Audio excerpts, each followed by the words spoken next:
Robin, please get us started. Thank you. Okay, thanks.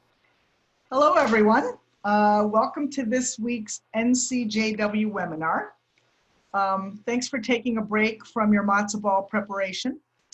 As you know, the NCJW has launched a weekly webinar series to give our advocates across the country tools to stay connected at this difficult time, to reframe our work and advance the Jewish values that drive our work. We're in the second week of our series today, and we'll continue every Tuesday at 4:30 into May for now. The series will be recorded and posted online and shared to anyone who registered for the session. It's going to include advocacy, service, technical assistance for sections, and paths to staying connected during these trying times. We're happy you're all here today. We've just got a few housekeeping notes. First, you'll notice everyone's mics are muted and the cameras are turned off. This is intentional to keep the focus on the speakers. If you have questions, please put them in the Q&A and we'll have time to review them at the end. If you have technical issues, reach out to Ari. I can give you her email. It's asolomon@ncjw.org, or write a question in the chat. She'll be reviewing them as we go. As I said, we're recording the webinar and we'll upload it to the website as well as send it out to everyone when we're done. So let me start by introductions. My name's Robin Roger. I'm a recently retired regulatory and securities lawyer. I've been general counsel for various financial institutions over the years. I'm a current member of NCJW's national board, and I'm working on pro bono matters, including individual immigration cases right now. Our first speaker is Rabbi Danya Ruttenberg. She was named by Newsweek as one of 10 rabbis to watch, and by the Forward as one of the top 50 most influential women rabbis. She's the author of the Sammy Rohr Prize-nominated Surprised by God: How I Learned to Stop Worrying and Love Religion, the National Book Award finalist Nurture the Wow: Finding Spirituality in the Frustration, Boredom, Tears, Poop, Desperation, Wonder, and Radical Amazement of Parenting, and other books. She's written for the New York Times, The Atlantic, Time Magazine, the San Francisco Chronicle, Salon, and many other publications, and she's a frequent contributor to the Washington Post and the Forward. Our second speaker is Sherry Frank. She retired in September 2006 after serving for 25 years as the executive director of the American Jewish Committee Atlanta chapter. She's a community activist and intergroup relations specialist. She helped initiate the Atlanta Black Jewish Coalition, Faith Alliance of Metro Atlanta, and was centrally involved in a wide array of interethnic and interfaith activities. She led several interfaith trips to Israel and participated in the first world pilgrimage to Turkey. She helped create Congregation Or Hadash in 2001 and served as president of the congregation from 2009 to 11. She served on the national boards of the National Council of Jewish Women and Mazon, a Jewish response to hunger. So let's start by hearing from Rabbi Ruttenberg. Thanks for joining us. Thanks, Robin. I'm so thrilled to be here. Chag Sameach, almost, to everyone. Okay, so I want to make this as interactive as possible, which is difficult when there are several hundred of everybody, of all of y'all on the call. So we're going to use the Zoom feature a lot, the chat box. So I know a bunch of you have discovered it. If you haven't found the chat box yet, feel free to find it. And this can be a way that you guys can be participating in the discussion and talking to me and talking to each other, and so that this can be really a conversation and not a lecture. So Ari, if we could move to the next slide.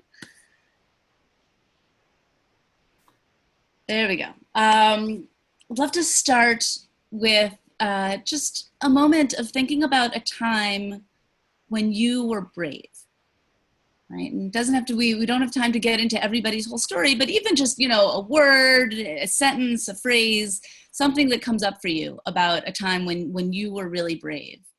Fran says she quit a job. Ruth talks about defending her children, leaving an abusive spouse, absolutely.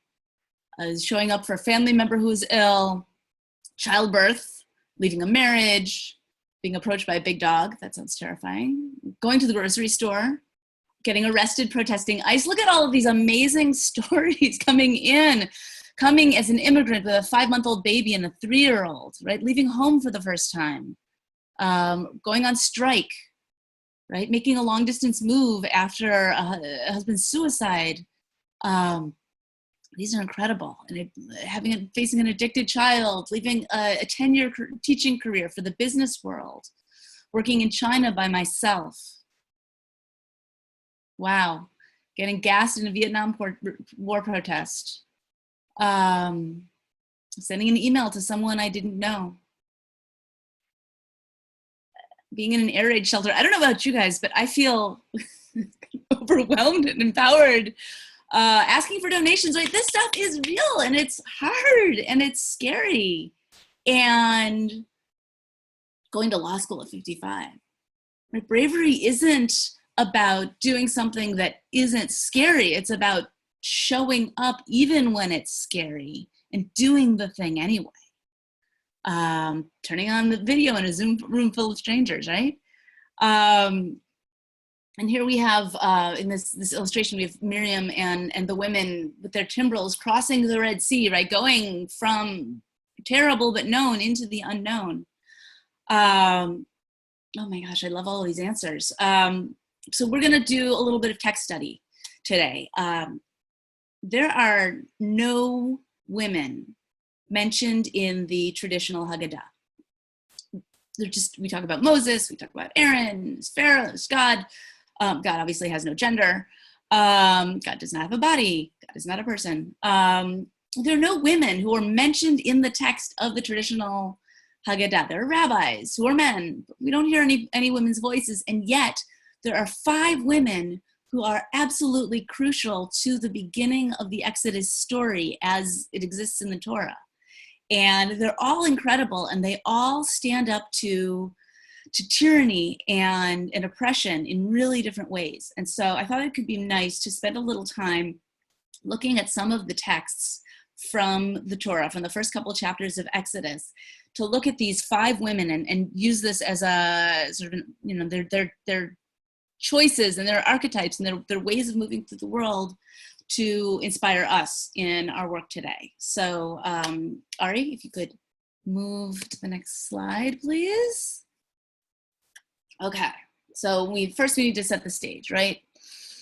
A new king arose over Egypt who did not know Joseph. And he said to his people, look, the Israelite people are much too numerous for us. Let us deal shrewdly with them so that they may not increase. Otherwise, in the event of war, they may join our enemies in fighting against us and rise from the ground. So they sent taskmasters over them to impress them with forced labor. But the more they were oppressed, the more they increased and spread out so that they came to dread the Israelites. So what's the setting here is Pharaoh is looking at quote unquote foreign people, right? A group, a community that is not of the same national origin as him, that are in his country, and he sees them as a demographic threat, right? A threat to his power. I don't know about you, but I feel really, sort of strong, kind of chilling resonances to the way immigration policy has been playing out, and even some of the rhetoric that's been used. We have this demographic threat, in the sense that we're going to just make it really hard for them, and then they won't be a challenge to us anymore. And then next slide.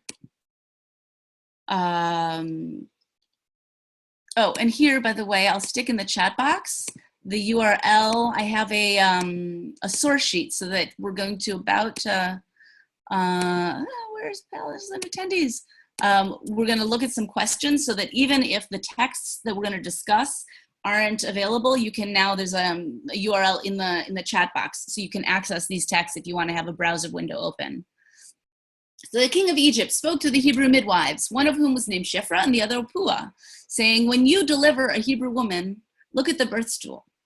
If it is a boy, kill him. If it is a girl, let her live. The midwives, fearing God, did not. So here, what is the first, before we even get to the midwives, what is the way to go after a vulnerable population and to control them? To go after their children, right? It's true then, when we think about family separation, it's true now. This sense of going towards children as a way of trying to address demographic fears. And then we have these midwives. The midwives, fearing God, did not do as the king of Egypt told them. They let the boys live. So the king of Egypt summoned the midwives and said, "Why have you done this thing, letting the boys live?" The midwives said to the Pharaoh, "Because the Hebrew women are not like the Egyptian women. They are vigorous. Before the midwife can come to them, they have given birth." So there are a couple of things I want to point out before we get into the more of the discussion part of this first pair of heroines. The answer that they give to Pharaoh, their Hebrew women are not like the Egyptian women. They're doing this thing of emphasizing difference. What's that about? They're vigorous. The Hebrew word there is chayot, which could be read one of two ways, right? Either they are like chai. What does chai mean? Right? Life, right? So they're either full of life and full of energy and vitality, or it could be that they're animals. That's the other meaning. And it's possible that they use that word intentionally. Let's now get to the discussing, right? Beasts. Next slide. How did they resist?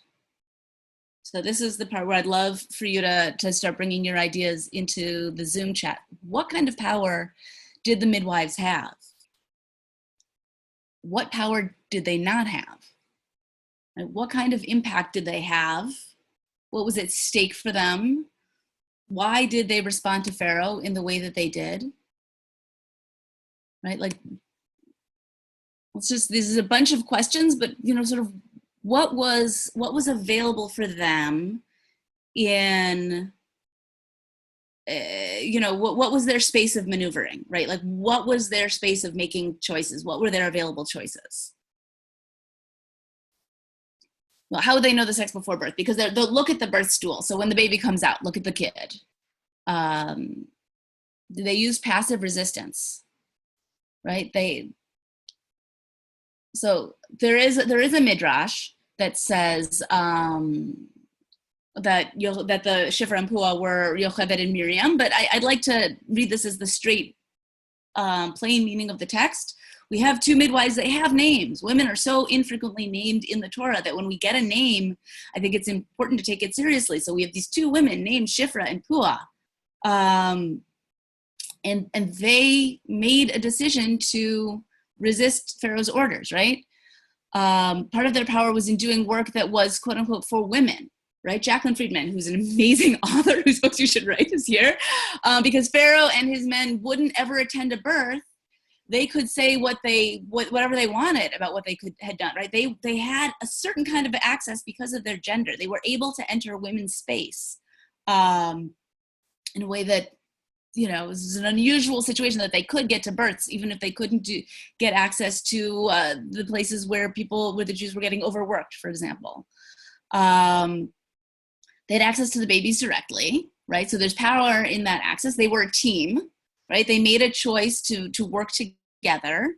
Were the midwives Jewish? We don't know. There are midrashim, legends, rabbinic legends that talk about them being Jewish, and midrashim talking about them being not Jewish. They saw all the children as equal. They didn't openly defy Pharaoh, right? They deflected him. They were engaging in this civil disobedience, right? This passive resistance. They just didn't do the thing they were supposed to do. They made that choice, but then they didn't actually, tell him directly that they were doing that. They said, they deflected, the Hebrew, they lied, right? They lied to Pharaoh's face. And Rabbi Dr. Gail Leibovitz notes that when they use the word chayot, like maybe they're playing on Pharaoh's pre-existing biases, right? And he already thinks of the Israelites as different, right? As is not like regular people. So if the midwives come up and they say, you know, these women, they're like not like normal women, and if they use a word that could be interpreted is dehumanizing language, and we know, I mean, dehumanizing language is one of the stages of genocide, right? We know that that they made a choice to use language that maybe in their heads they're thinking these women are amazing and full of life, and they're saying words that they know he will receive as a way as a confirmation bias. Then, you know, Pharaoh might be a little bit more likely to let them live, right? What they weren't able to do was affect change on the systemic level, right? They couldn't stop Pharaoh's oppression of the Israelites. They did not have that kind of power. They maybe had some systemic power. There are midrashim that suggest that maybe they actually oversaw like the whole league of midwives, and that they sent out, you know, however many hundreds of midwives out into the community, and or, you know, tens of midwives, we don't know, but that they made sure that all of the Israelite babies that were attended to lived, or maybe they just in their individual jobs just said, I'm not going to follow orders, right? I'm going to risk my own life and my own neck for the sake of doing what is right and just, right? Okay, next slide. What does this look like today? What are other times and places that people have been midwives in history? Been people who said, I'm not going to follow orders, right? Or I am going to, from my sphere of influence, I can't fix the whole thing, but I can, in this space, fight for life and justice and health. And what might that look like now while we're in the middle of a pandemic, right?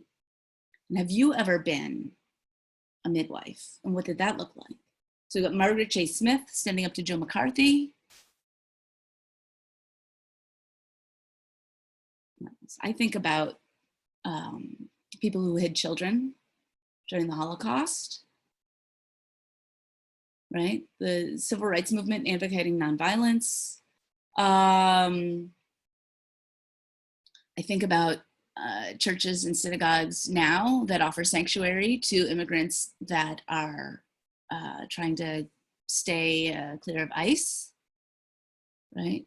The Me Too movement involved midwives, Planned Parenthood, abortion activists and doulas, right? People who are fighting for people's rights to safety and wholeness and health. And that looks like a lot of different things. Nurses and doctors who refuse to work unless they have protective equipment, right? Right, healthcare workers. Anytime we vote, we have a chance to try to fight for the system that we believe is just, right? But advocating for release immigrants from detention centers, right? People who say, not now, not on my watch, right? And every time we use our for amot, our little sphere of power, and risk our own jobs, safety, livelihood. We are, Sally Yates, total midwife, right? Bader Ginsburg, when we use our position to try to force justice and change, that's midwifery. Okay, next slide, next heroine. A certain man in the house of Levi went and married a Levite woman. The woman conceived and bore a son. And when she saw how good he was, she hid him for 3 months. Now I want to note, when she saw how good he was, the Hebrew says when she saw ki tov. Does that Hebrew resonate for anybody in terms of an echo? Give me a minute for that. Genesis, right? When God, in Bereshit, right? When God creates the world, when God creates the earth and the skies and a bunch of the stuff on the earth and all of that, again and again and again, God looks at God's creation and says, ki tov. God saw that it was good. And so now we have Yocheved, who is looking at her creation and looking at this baby, and I don't believe that those echoes are accidental. And she is now in the space of God in some ways. And she says, Kitov, like this is this amazing thing that I created. And so she hid him. And when she could hide him no longer, she got a wicker basket for him and caulked it with bitumen and pitch. She put the child in it and placed it among the reeds by the bank of the Nile. And his sister stationed herself at a distance to learn what would befall him. So Leah asks, would she not have kept him if he was not good? I mean, I really want this to be a discussion, and it's so hard because there's even a little delay with the Zoom. She was trying to save his life. She knew that if the Egyptians had come and found a boy baby in her house, and as he gets older and older and it gets harder and harder to hide, that would have been his life and maybe everybody's. And so I think that this is a move to try to keep him alive and to try to protect him. So next slide, please. But I would like for us to discuss this, right? Oop. What do you think the Torah is using by choosing the language of Kitov? How does Yocheved resist oppression? What power does she have? What power does she lack? What's at stake? Right? She's like the parents who sent their children on kinder transport. What else does this bring up? What else does this tell us about what choices Yocheved does and doesn't have? She can't change the system, only her in space for it.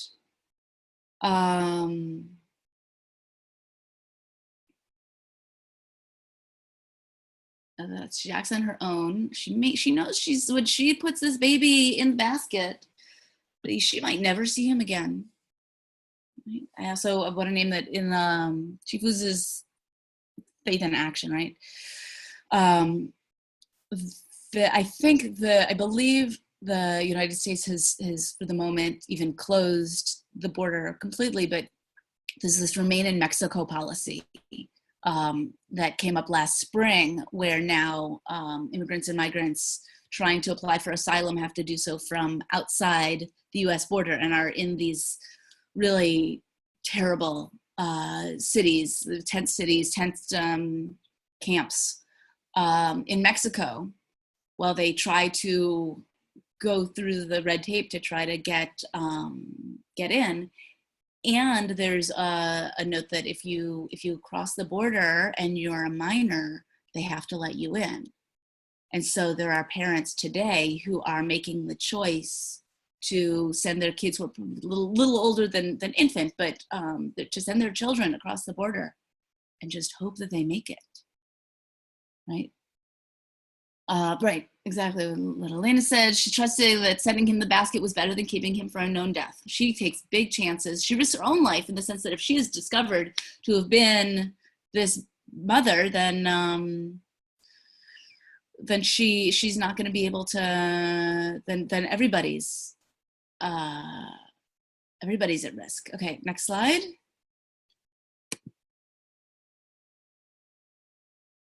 And we talked a little bit about some of the people who are in the space of Yocheved now, and how few choices Yocheved had to as options, right? Absolute risk for her child or certain death, and what was at stake for her and for the baby.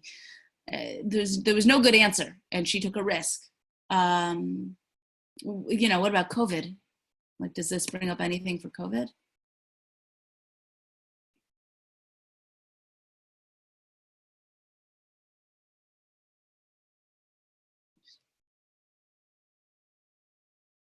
There's also people I think everybody who's sending a loved one to go work in the ER or to go work in a grocery store, right? Medical workers who are isolating from their children to try to protect them. Like the voters who are in Wisconsin right now in line for 5 hours to try to at least rally for something better. Women who are pregnant right now, all people who are pregnant. Okay, let's go to the next text. There's so much here. Okay, let's meet some more heroines. The daughter of Pharaoh, of Pharaoh, Bat Paro, came down to bathe in the Nile while the maidens walked along the Nile. She spied the basket among the reeds and sent her slave girl to fetch it. When she opened, she saw it was a child, a boy crying. She took pity on it and said, "This must be a Hebrew child." Before we get to Miriam, I want to note, so with Pharaoh's daughter, who doesn't have a name, she's Bathsheba, Batya, sort of traditionally in Rabbinic Midrash, but in the Torah, she's not named. But we see she came down to the Nile, and then I want to just point out the verbs here, right? She spied the basket, and she sent someone to go get it, and then she opened it, right? And then she had to do some, like, not just open, but look, and she saw this child. Then she took pity on it, and then she made the conclusion that the baby must be a Hebrew child. Like, she connected the thing in front of her right here to her understanding of the oppression happening out there, right? You know, she's probably sitting at home reading whatever the equivalent of the Egyptian newspaper is, right? Hearing about what's happening, but from the safe confines of the palace. But she's able to, she's willing to make the connection between this baby in front of her and what's happening out there. Right? There's 6 things where she goes out of her way. She makes choice after choice after choice to go outside her space of safety, of comfort, of privilege, right? And then his sister, who is Miriam, right, says to Pharaoh's daughter, "Should I go get you a Hebrew nurse to suckle the child?" And Pharaoh's daughter says, "Okay." And so the girl goes and calls Yocheved. She calls the child's mother. And Pharaoh's daughter says to her, "Take this child and nurse it for me, and I will pay your wages." So now, next slide. Miriam, this is Chagall. Let's start with Miriam before we go back to Bat Paro. What's at stake for Miriam in this exchange? What is she risking? And why does she take this risk? Like, there are a whole bunch of risks that she makes in this moment. And does this, feel in line with Miriam as we know her in other ways? She's not supposed to be there. What is this little Israelite girl doing, spying on Pharaoh's daughter while she's about to go bathe, right? We wonder about whether or not there were other babies rescued like this, whether there were other Egyptians. There are some midrashim suggest that the other Egyptians were actually very, very not helpful. But we can use our midrashic imagination to imagine that either Pharaoh's daughter or other people were taking in other babies. That she was risking her freedom, probably her life. Right? I don't think Pharaoh's people would be taking very kindly to this. And she's got no reason to assume that Pharaoh's people, like, this is Pharaoh's daughter. Like, why would she assume that she would be treated as anything besides this demographic threat that she's been seeing, right? The fact that Pharaoh's daughter is unusual that's not information that Miriam had. Right? So she wanted to reunite mother and child. Right? The suggestion is totally sketchy, like, oh, you happen to have a nursemaid available. How nice for you. It's not a reach to guess that this was the baby's mother. And, we can wonder whether or not Pharaoh's daughter was a little bit in on the thing. Oh, sure, get a nursemaid. I'll pay her, right? That maybe there was this sense that everybody understands what's happening here, and Pharaoh's daughter made the choice to try to help reunite mother and child for as long as possible. Like, oh, maybe she was looking for an Israelite baby. Maybe there were just babies floating on the river, and she was, we don't know. Like, why the water? There are all sorts of questions here, right? But Miriam takes a real risk exposing herself and her mother in trying to pursue this. And of course, Miriam is famously connected to water. That kind of everything she does is not everything, but a lot of what she does is connected to water in some way. Next slide. Keep looking at Pharaoh's daughter. This is a mosaic at a synagogue, from an ancient synagogue, by the way. Let's talk about what Pharaoh's daughter, what power she had and what power she didn't have. What kind of choices was she able to make? How far was she, we talked about how far the midwives were able to maneuver, right? Midwives couldn't stop systemic oppression. Why did Pharaoh's daughter miss this, right? Pharaoh's daughter wasn't, the midwives weren't able to stop systemic oppression, but they could resist in their space. They had access to the births. They could do things within this space and kind of lie and manipulate their way to trying to save as much life as possible. What about Pharaoh's daughter? Like, she could have made the choice to get all of them killed, right? Moses and Miriam and Yocheved, and she didn't make that choice. How much power did she really have? She had a lot less power than one would think, Leah says. Her father could have her killed without any thought, right? We can fairly safely assume that this is a very patriarchal society. It's Pharaoh. Only Hebrew boys are being killed. There's, definitely a lot of gender stuff in there. I don't think we have any information about whether or not Pharaoh had multiple wives or how many daughters he had or how well regarded girls were in his culture. But, I don't necessarily think that we can assume that she was safe. We also don't necessarily assume that she had access to his ear. So Alice thinks it's a mystery and a weakness that Pharaoh's daughter is not suspicious of Miriam and Yocheved. So this is the big question, right? Carrie asked, this thing about using her privilege to advocate for those who had none. Why didn't she go to her father and say, Dad, this isn't right? Right? Was she able to do that? It's possible that, in fact, she could have and made the choice not to, right? That's a possible critique. It's possible that she was not against the murder of Israelites generally, and she had like a pet, oh cute, a baby.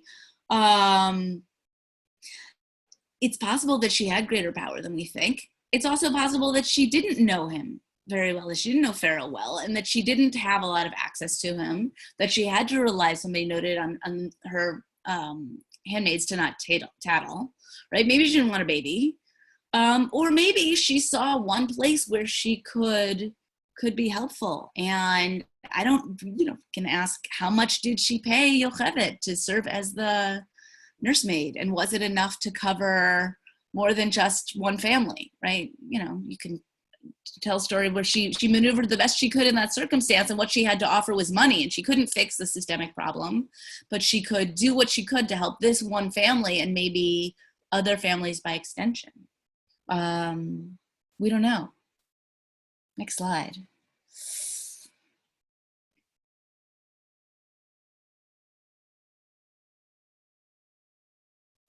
What can we learn from her today? Right? In what ways are you Pharaoh's daughter? Right? How can you use your power and privilege in this moment? How can you make change now during this pandemic? In what ways do you certain kinds of privilege? Pharaoh's daughter had financial privilege, but maybe not systemic access. What do you and don't you have? Donate money to organizations supporting those in need, right? And those who are oppressed now. Border work, advocating for children at the border.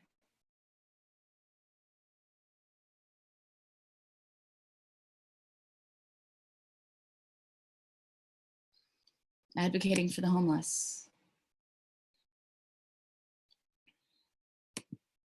Speaking up, right? Getting people to vote. Continue to show people you care with texts, emails, calls, chats, working for vote by mail, right? Advocating against human sex trafficking, advocating for science and truth.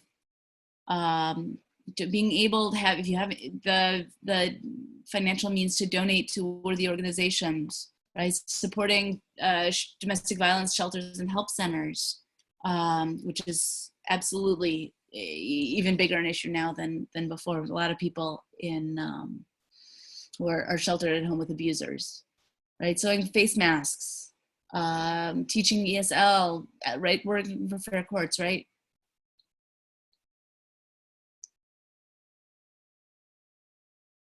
Right? How can we use our power and our privilege, disseminating information to deal with the virus, supporting undocumented folks, right?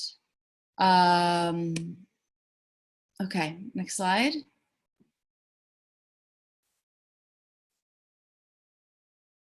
What is in our power to resist? And let's, let's talk about, this is a brainstorm opportunity. And I just want to note, this is beautiful weaving from a tapestry from a Beta Israel community, the Egyptian Jewish community. This is Miriam and the women crossing the Red Sea again. Continue to pay housekeepers, right? And any domestic workers, tell people to stay home and stay safe and continue to pay them so that they are able to get their basic needs met. Advocating for basic human rights of all people. Right? How can your work with NCJW, even if it's not happening in person, how can it serve to help those who are vulnerable and to resist injustice now? How can you do work in your family, in your community, in your home, caring for everybody? Right? Virtual family gatherings, calling people who are isolated at home, delivering food for those who are unable to leave home. This is probably a good time for me to note that keep an eye on NCJW's social media, because every single day for the whole month of April, we're going to be putting out a list of actions, sort of one thing a day that you can do to be useful during this time. And some of them are NCJW specific, and some of them are activism, broader world, some of them are about activism in your own community or your own circle of care.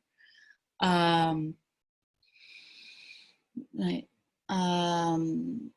Calling people, making sure people are okay. If you're someone who's able to go out and get groceries or run errands, making sure that the people in your community who are not able to, either because they're vulnerable, particularly to COVID, or if they're people who are frontline workers, doctors who are at higher risk for infecting others, that, might be the person to run other people's groceries, right? Mishaberach, right? We need to be praying for those with the virus.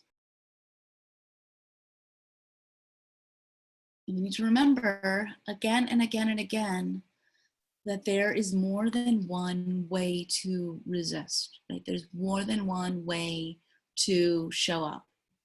Right? Sending notes to people who are in nursing homes or alone at home. Sometimes, Zoom has this poll function.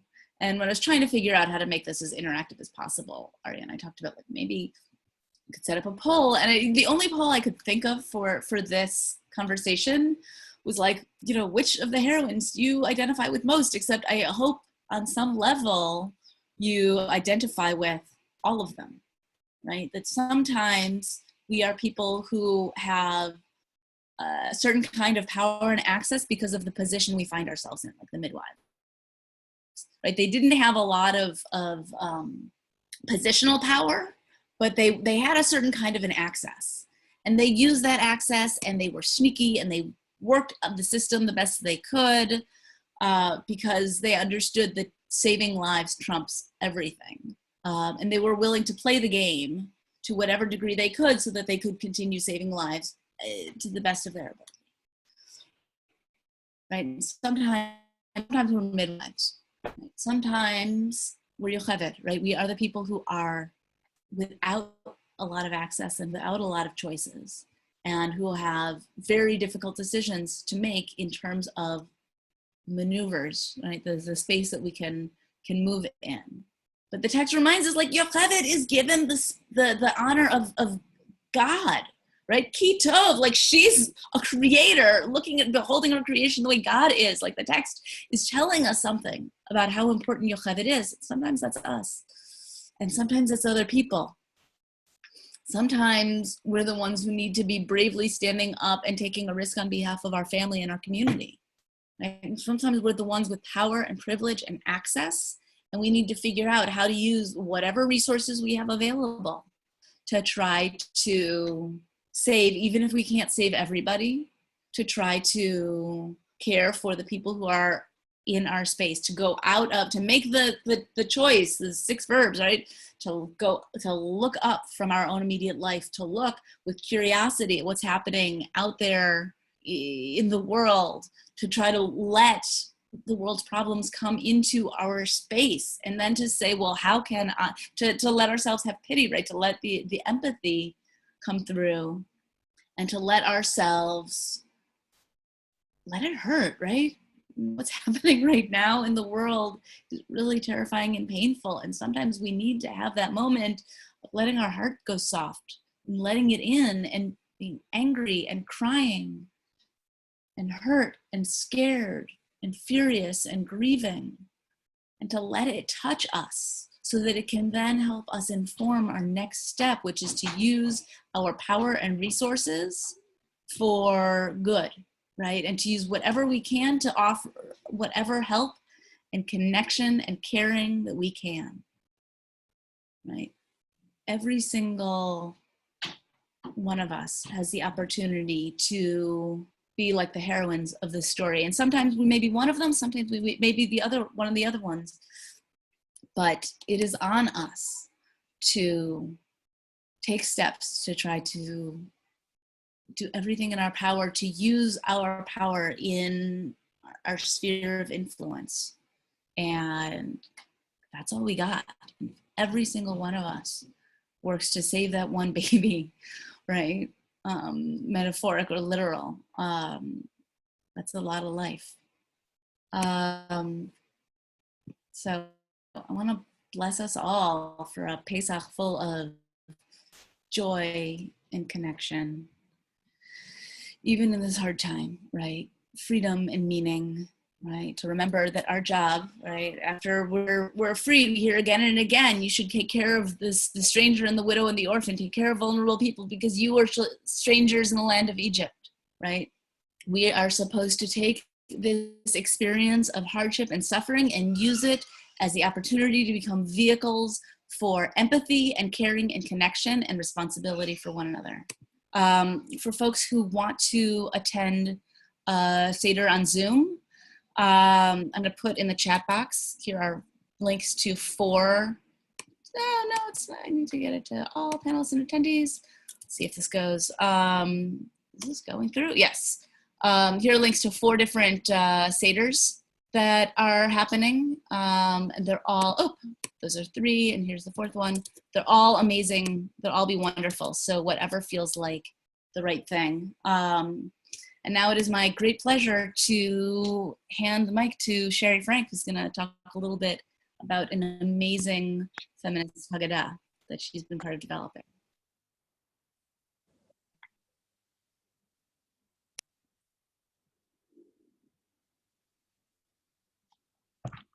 Hi.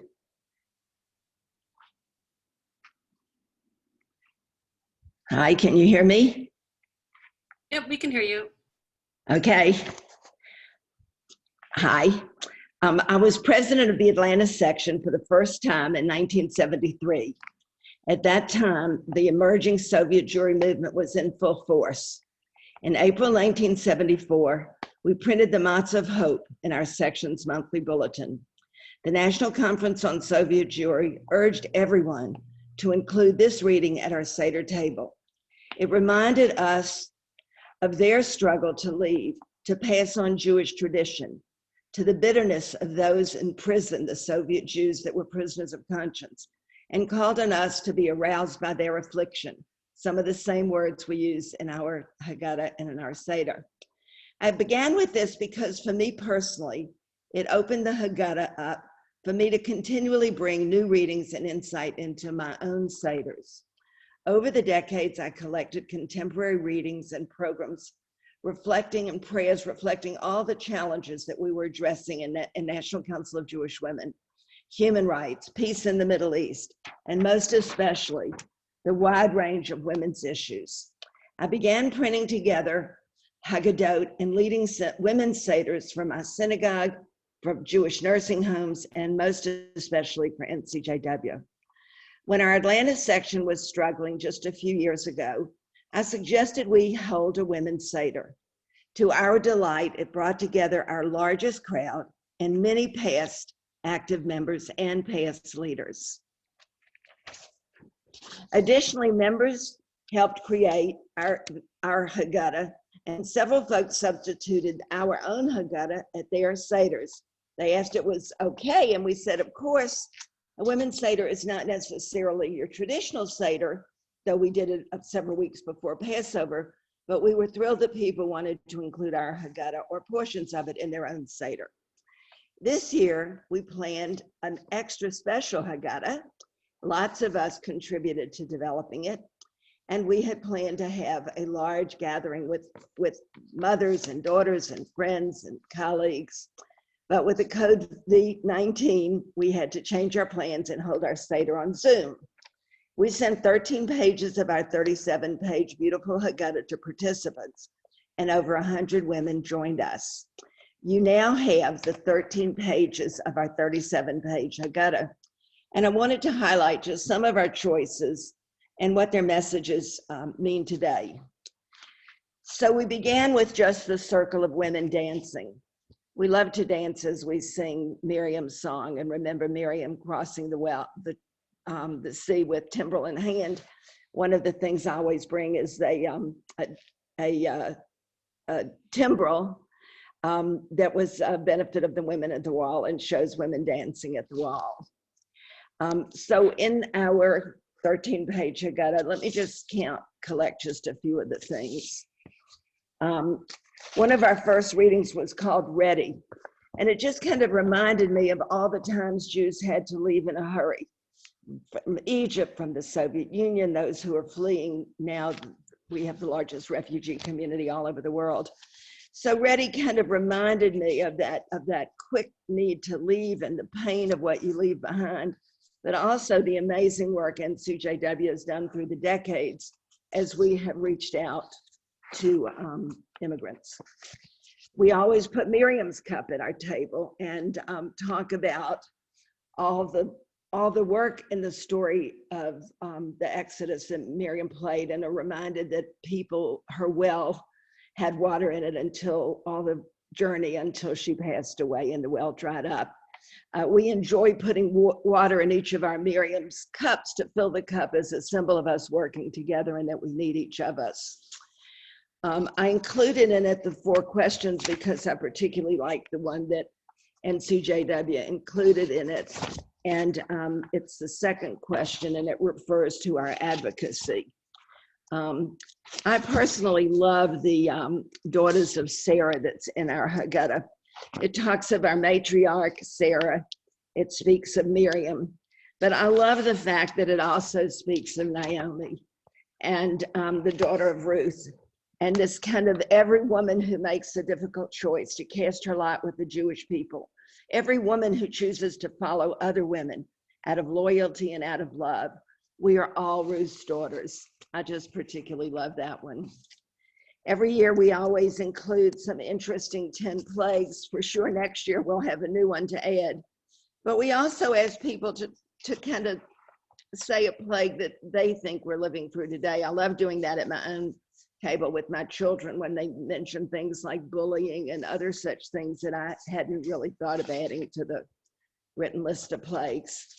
Loads and loads of Dayanus, and the one that we particularly picked that I really love, it says, if we speak truth about the pain, joys, and contradictions of our lives, Dayanu, if we continue to march and to vote to affirm our values, Dayanu, if we fight against economic justice, sexism, racism, and homophobia, where we live, work, and study and pray, Dayanu, all of the kind of things that NCJW responds to.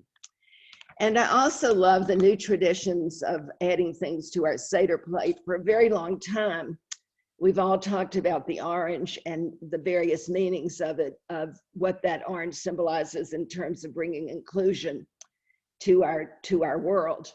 But a newer one was the olive. And I love the liturgy about the fact that after the floods, the first item on our Seder plate this year was an olive after the flood. Noah's dove brought back an olive branch as a sign that the earth was again habitable.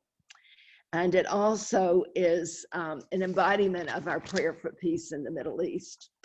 One of the newer ones that I think is most unusual is the idea of a banana, which I certainly will be continuing to put on my Seder plate.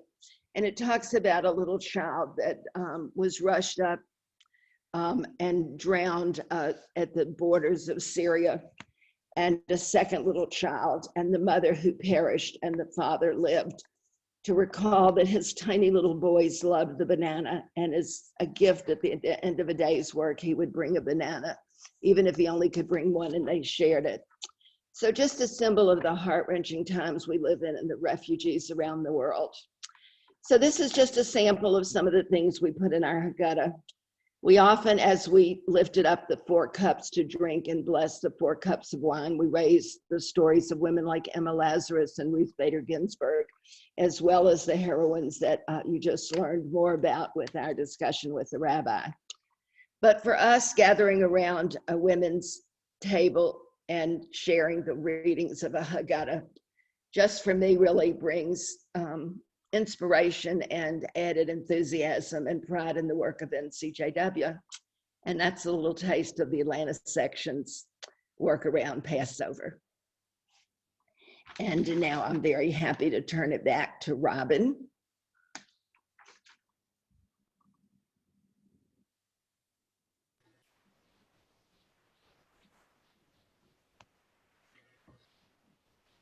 Hi. I'm back. That's unfortunately all the time we have today.